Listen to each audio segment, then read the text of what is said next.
Hey everyone, so our topic today is about helical springs in deformable bodies. So we have a problem here. A rigid bar pinned at O is supported by a two identical length spring as shown in the figure. Each spring consists of 20 turns of 3/4 inch diameter wire having a mean diameter of 6 inches. Determine the maximum load W that may be supported if the shearing stress in the springs is limited to 20 KSI. So first is we will note our givens. So we are given of we have N, which is the number of turns in our spring, so we have 20 given. Then we are given the diameter or the wire diameter of 3/4 inches. Then we are given the mean diameter. So in the springs we have two diameters to consider. So the first diameter one is the wire. So makita nimo di ba ang spring is tuyok ng spring, and then ano siya damay nga diameter di ba sa material mismo. So muna siya ang gitawag na wire diameter, or you were called as small d. Then the next diameter, or what do you call that, radius, or depende sa formula, so is the mean diameter, which is the diameter of your spring. So you have string here, tuyok siya, so kaning dire muna siya ang mean diameter. So denote siya as D, capital D. So it is given is 6 inches. So and also we have the T max, or shearing stress of the springs, is equal to 20 KSI. So to solve this problem, first is ato siyang i-drawing ang atong figure. So that ma-solve na to ang W. Then maka-apply taog equilibrium equations so that ma-solve na to ang W. So una is drawing na to ang figure. So ano siya ang bar, then you have your weight,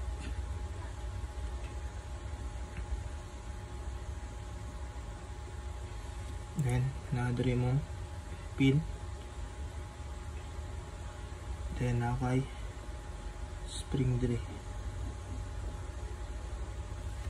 sa sorry bagti ang pagka-drawing.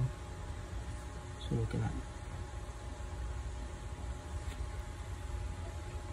so in this figure, so notice that for example this is your rigid bar.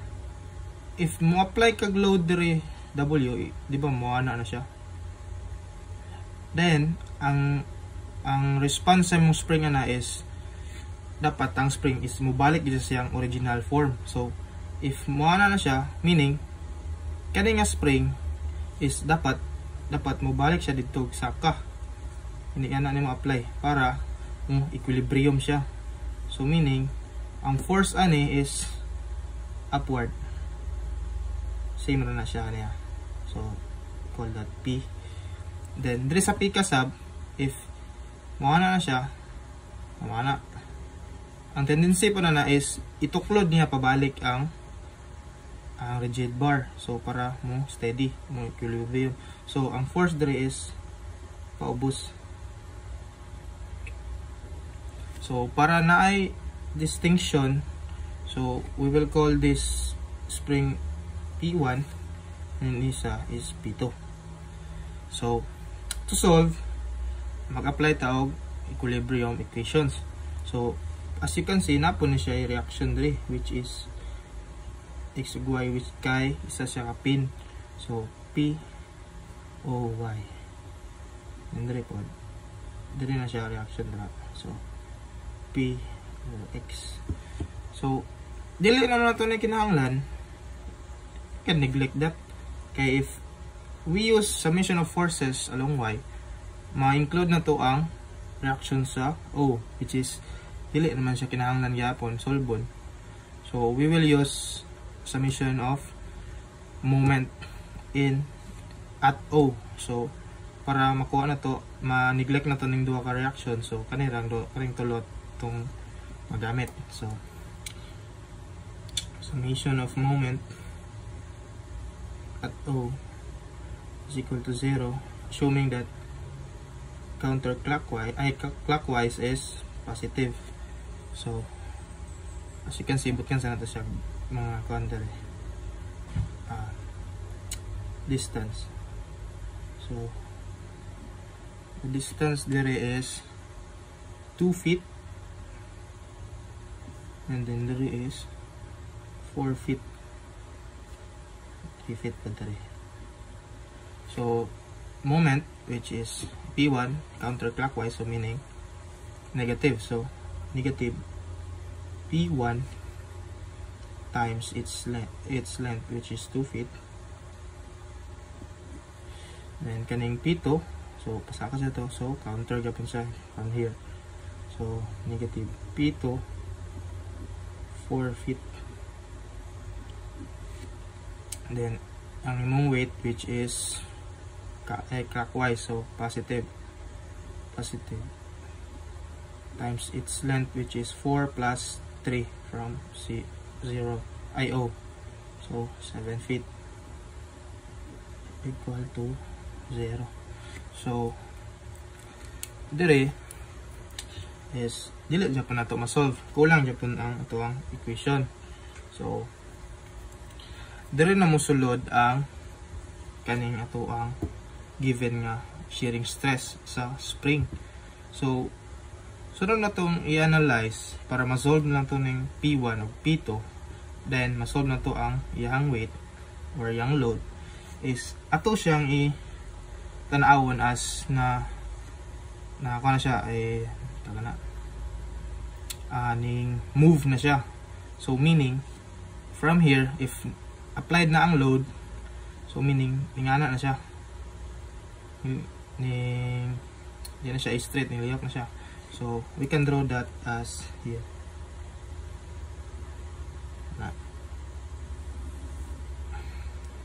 Bit exaggerated there kay ni, pero kira.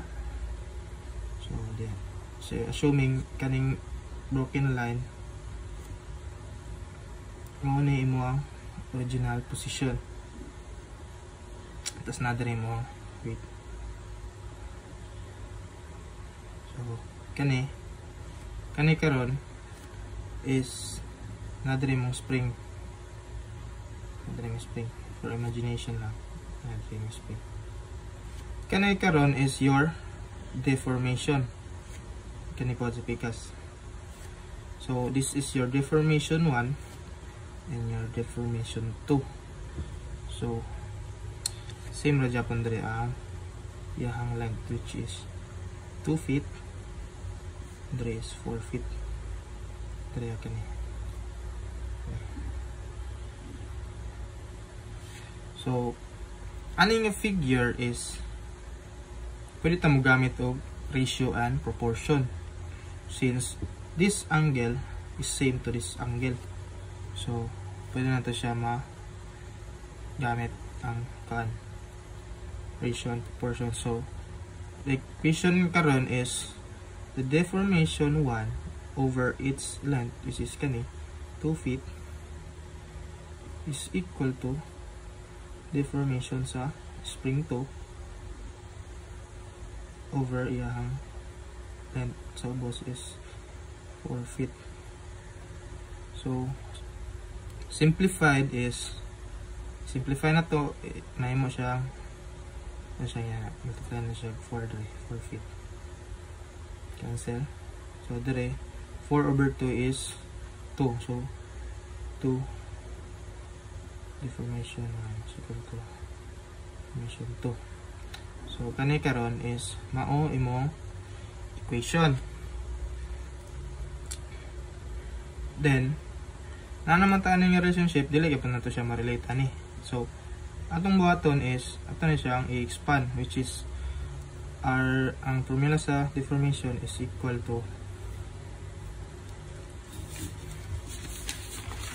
siya sa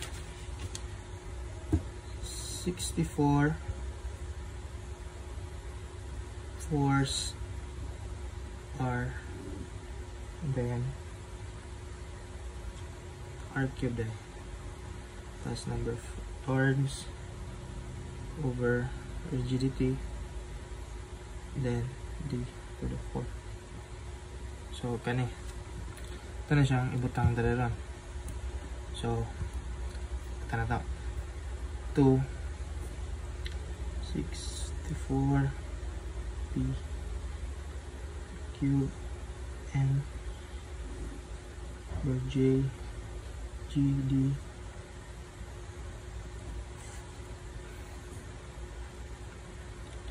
for P1 P2 R3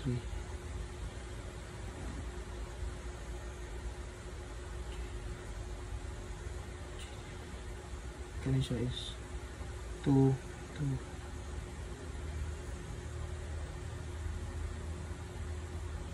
but ana man sa problem is same lang daw sila og springs, similar springs. So can neglect the number of turns kay same naman sila, same naman. Then R modulus of rigidity and J kay same sila material, same naman sila diameter, cancel, same naman sila mean radius. Then simple cancel po na yung 64. So abil lang tag equation na 2 P1 is equal to P2. Now the relationship is we need to be precise na to gamiton ang shearing stress sa spring na equal sa 20 KSI. So notice that kinahanglan pa sa force sa 1 o kadua para mo equal sa 2, meaning ang 2 is more critical, meaning mas dali siya if mag-apply ng force, meaning mas dali siya, mas dako siya force kaysa sa 1. So dire ta mag-consider nga tangan na to siya, dire na to i-plug in ng 20 KSI. So itong i-try. So dire then ato pong i-checking nga if nganong dire ta magamit sa 2. So natay formula sa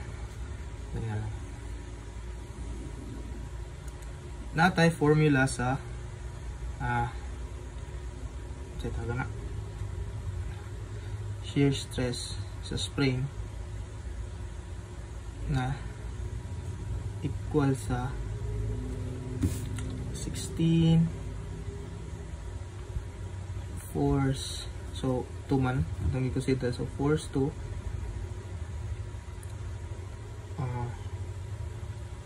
R over pi d cube 1 plus d over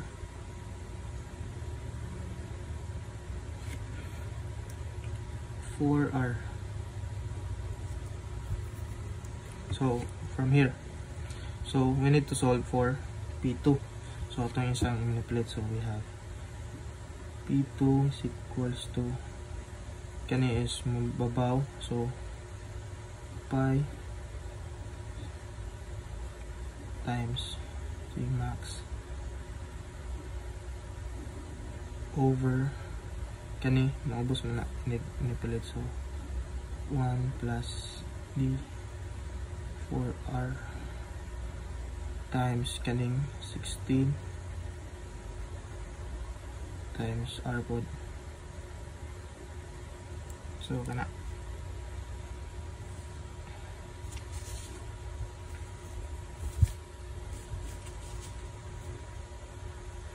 So dire. So plug in na tong value.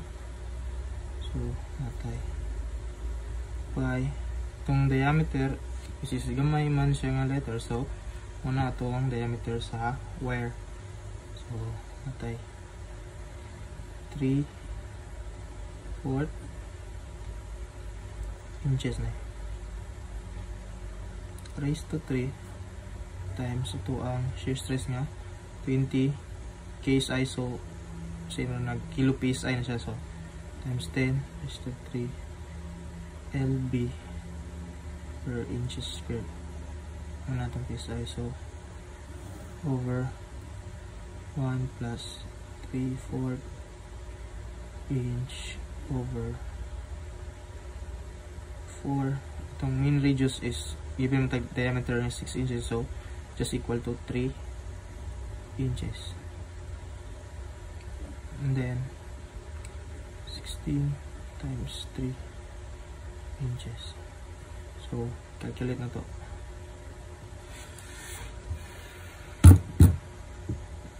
So natay pi 3/4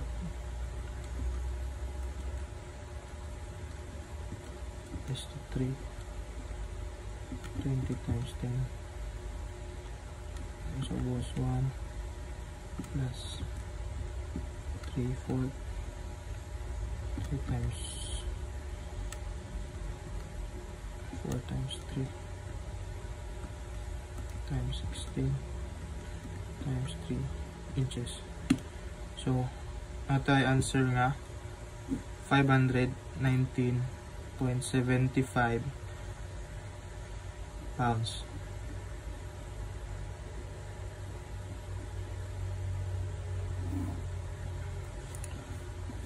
So now we need to solve for P1, and then ato siyang i-plug in dire, then makasolve na yung tawag yahang safe load. So P1 ay kanang equation, so we have P1 P2 divided by 2.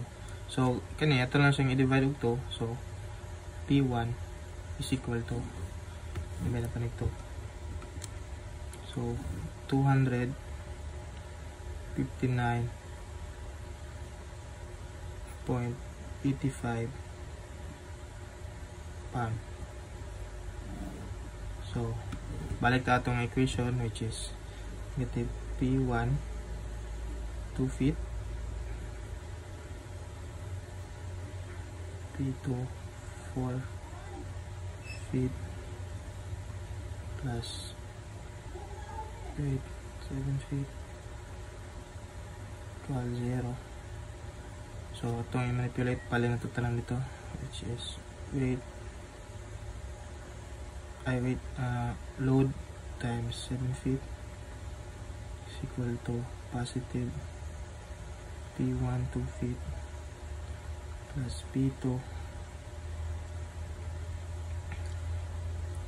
4 feet, and then itong i-divide both side by 7 feet. So natay answer, ato na yung plug in atong value na 259.5 pound plus so talaga 519.75 pound times 4 feet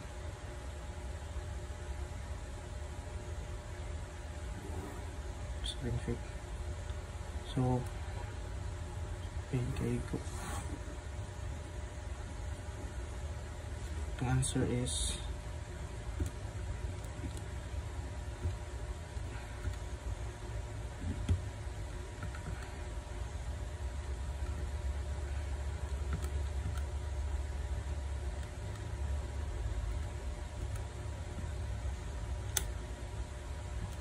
so nata answer na 71.24 pound. So kani karon mo ni mo ang max nga load nga makiri sa spring na 20 KSI ra yang limit. So ito sang i-checking if sakto ba ta. So ana ko gini na diba nga gamit ta og P2. So what if P1 atong gamitan sa 20 KSI? So tana ta dire. Checking.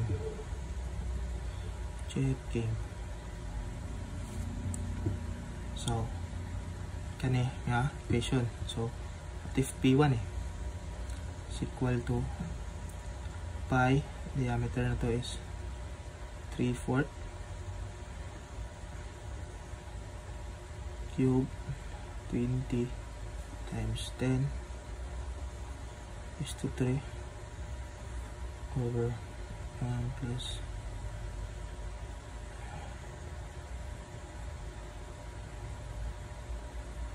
times 3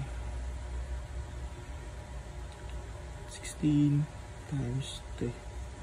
So P1 na to is equal to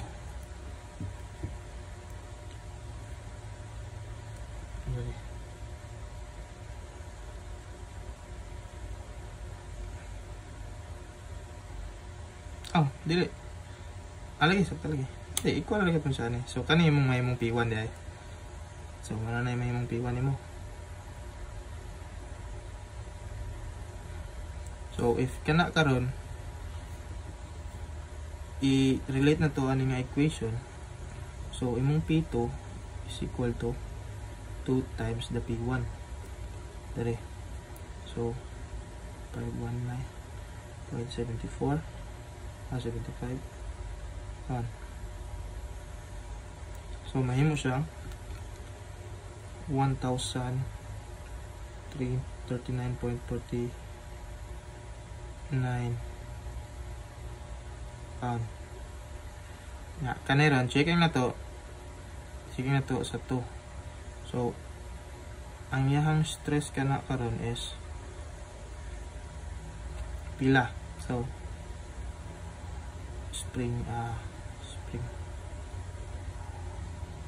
So ibalik na to aning formula.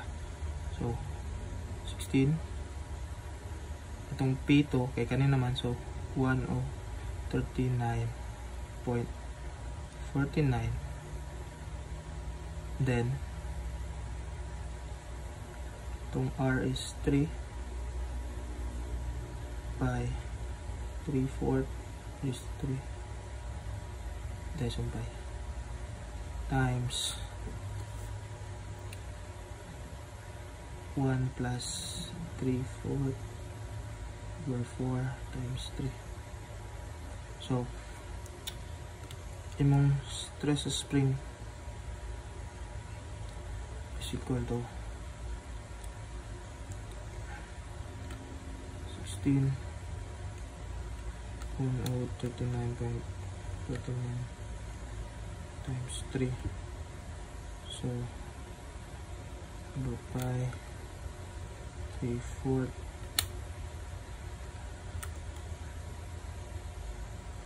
is to 3 times 1 plus 3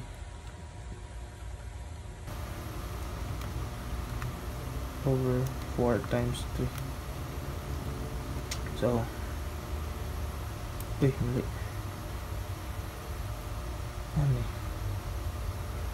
Ano 16 PR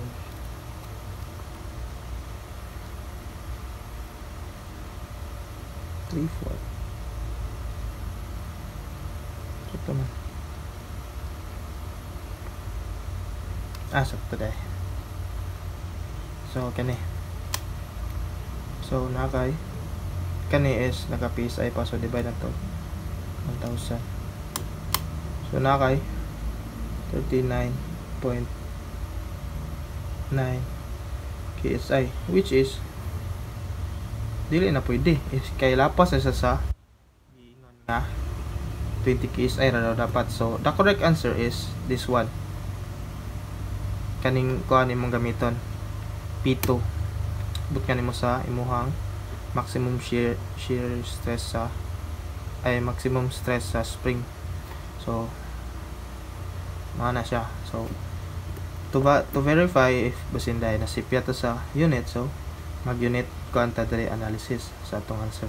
So diri na kay duha ka inches, so cancel ni bilang ni diri isa kay cube ni lag isa diri mag-cancel na sila, then kani na magka-isa diri, so cancel, so mabilhan lang kag pound. So correct ang answer. That's it. Thank you.